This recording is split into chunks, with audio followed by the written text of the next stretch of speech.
Assalamualaikum warahmatullahi wabarakatuh.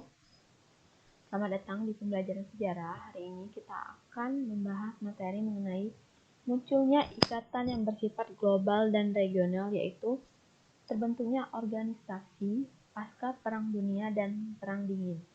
Yang pertama ada KAA, yaitu Konferensi Asia Afrika, dibentuk pada 18 April 1955, menghasilkan Dasar-Sila Bandung, di mana Dasar-Sila Bandung tersebut isinya pertama, menghormati hak dasar manusia sebagaimana yang tercantum dalam Piagam PBB. Yang kedua, menghormati kedaulatan dan integrasi teritorial semua bangsa. Yang ketiga, mengakui persamaan semua bangsa baik besar maupun kecil. Yang terakhir, tidak melakukan intervensi atau campur tangan masalah dalam negeri-negara lain. Selanjutnya ada Gerakan Non-Blok yang dibentuk pada tahun 1961. Tujuannya yaitu memiliki 5 prinsip. Yang pertama, tidak berpihak terhadap persaingan antara blok barat dan blok timur. Yang kedua, berpihak pada perjuangan anti-kolonialisme. Yang ketiga, menolak ikut serta dalam berbagai bentuk aliansi militer. Yang keempat, menolak ikut serta dalam aliansi bilateral yang diadakan oleh negara adikuasa. Yang terakhir yaitu menolak pendirian basis militer negara adikuasa di wilayah masing-masing. Selanjutnya, ASEAN. ASEAN dibentuk pada tanggal 8 Agustus 1967, di mana tujuannya untuk menggalang kerjasama di kawasan Asia Tenggara, baik di bidang ekonomi, sosial, dan mengembangkan kebudayaan di Asia Tenggara, serta meningkatkan perdamaian dan stabilitas regional dengan menghormati keadilan dan tata tertib hukum di kawasan Asia Tenggara, serta mematuhi prinsip-prinsip Piagam PBB. Selanjutnya, meningkatkan kerjasama yang aktif serta saling membantu satu sama lain dalam mengatasi masalah bersama di bidang ekonomi, sosial budaya, ilmu pengetahuan, dan teknologi, serta administrasi. Selanjutnya ada Organisasi Konferensi Islam, yaitu dibentuk pada tanggal 22 Agustus 1969, di mana organisasi ini terbentuk karena jatuhnya kota Yerusalem ke tangan Israel dalam perang 6 hari, serta pembakaran Masjidil Aqsa pada tanggal 21 Agustus 1969 oleh Israel. Peristiwa tersebut membangkitkan kemarahan umat Islam di seluruh dunia. Raja Hasan II dari Maroko kemudian menyerukan kepada pemimpin negara Arab khususnya dan umat Islam pada umumnya untuk secara bersama-sama menuntut pertanggungjawaban Israel. Yang ketiga, selanjutnya Asia Pacific Economic Cooperation dibentuk pada bulan Desember 1989. Tujuannya untuk membentuk forum kerjasama antara negara-negara di kawasan Asia Pasifik, yaitu dalam bidang politik, ekonomi, dan sosial budaya. Selanjutnya ada Masyarakat Ekonomi Eropa yang dibentuk pada tanggal 1 Januari 1958. Tujuannya untuk meningkatkan perekonomian negara-negara di Eropa.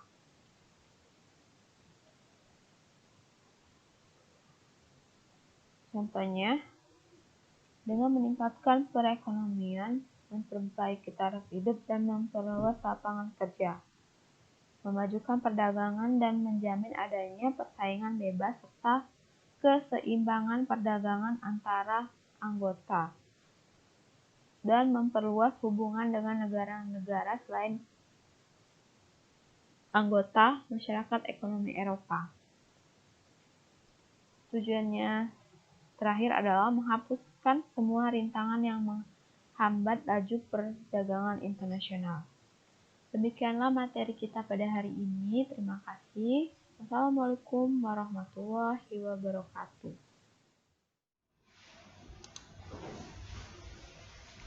Baik, bismillahirrahmanirrahim. Assalamualaikum warahmatullahi wabarakatuh. Baik, hari ini kita akan melanjutkan pembelajaran sosiologi ya. Kemarin kita sudah membahas tentang faktor pendorong perubahan sosial. Sekarang kita akan belajar ya, kalau ada pendorong pasti ada penghambat. Kalau ada plus, ada minus. Kalau ada malam, ada siang ya. Ada sore, ada pagi, seperti itu. Ada laki-laki, ada perempuan, ya, seperti itu. Oke, faktor penghambat perubahan sosial. If you can dream it, you can do it, bersama Pak Septian ya. Oke, let us pray together. Pray start. Pray finish. Oke, baik. Di sini Bapak akan bahas satu-satu ya. Jadi faktor penghambat perubahan sosial itu ada 8 ya. Ada 8 faktor. 1, itu kurangnya hubungan dengan masyarakat lain. Jadi pada dasarnya salah satu faktor penghambat seseorang itu mengalami perubahan sosial pada dirinya ataupun pada kaum atau suku-sukunya, itu salah satunya ialah kurangnya hubungan dengan masyarakat lain. Jadi dia tuh seperti terisolir dari masyarakat yang senantiasa mengalami perubahan sosial. Ini sering terjadi di suku-suku pedalaman yang terisolasi dari dunia luar. Oke, lanjut. 2, itu perkembangan ilmu pengetahuan yang terlambat. Jadi perkembangan ilmu pengetahuan yang terlambat ini juga terjadi di masyarakat yang notabene-nya berada pada pelosok ataupun pedalaman ataupun pesisir di daerah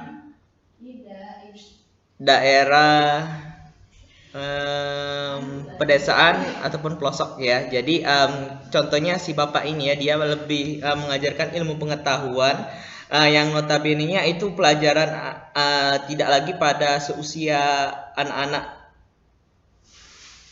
itu ya, tapi itu sudah, kalau kita lihat ukuran-ukuran mereka ini sudah masuk ke level remaja. Jadi ibarat kalau di pelosok itu anak-anak remaja, anak-anak SMP, kalau pada dasarnya itu baru diajarkan ABCD. Jadi perkembangan ilmu pengetahuan yang lambat tadi.